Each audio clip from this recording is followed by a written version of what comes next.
Hello అండి, ఇక నేను దిబ్బ రొట్టె ప్రిపేర్ చేయడానికి ముందుగా 2 గ్లాసుల బియ్యం రవ్వను తీసుకొని తడి పొడిగా కలుపుకొని ఇలాగ 20 మినిట్స్ని పక్కన పెట్టుకోవాలి. అలానే 1 గ్లాసు మినపప్పుని 4 అవర్స్ పాటు నానబెట్టుకున్న తర్వాత ఇలా గ్రైండర్లో కానీ మిక్సీలో కానీ రుబ్బుకోవాలి. మిక్సీలో రుబ్బుకుంటే కనుక 1.5 బియ్యం రవ్వ వేయండి. అదే కనుక గ్రైండర్లో రుబ్బుకుంటే 2 గ్లాసులు బియ్యం రవ్వ వేస్తే బాగుంటుంది. అలానే ఒక కడాయి తీసుకొని కడాయిలోని ఒక 2-3 టేబుల్ స్పూన్ల ఆయిల్ వేసుకొని ఒక 3-4 గరిటెలు ఈ రుబ్బు వేసుకొని ఇలా రొట్టెని దోరగా 2 వైపులా కాల్చుకోవాలి. అదే ఫస్ట్ టైం చేసేవాళ్ళు అయితే 2 గరిటెలు వేసుకొని ట్రై చేయండి.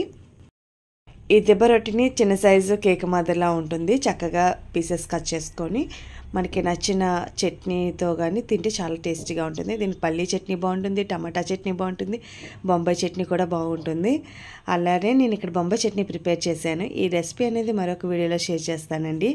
మీకు ఈ రెసిపీ కావాలంటే కనుక ఈ చట్నీ రెసిపీ కావాలంటే కనుక నా కామెంట్ సెక్షన్లో షేర్ చేయండి. నేను పెడతాను వీడియో లింక్ అనేది. ఓకేనా, బాయ్ బాయ్. మీకు ఈ వీడియో నచ్చితే కనుక లైక్ చేయండి, షేర్ చేయండి, కామెంట్ చేయండి. Thank you for watching. అలానే మీరు కూడా దిబ్బ రొట్టె ప్రిపేర్ చేసుకొని నా కామెంట్ సెక్షన్లో షేర్ చేయండి.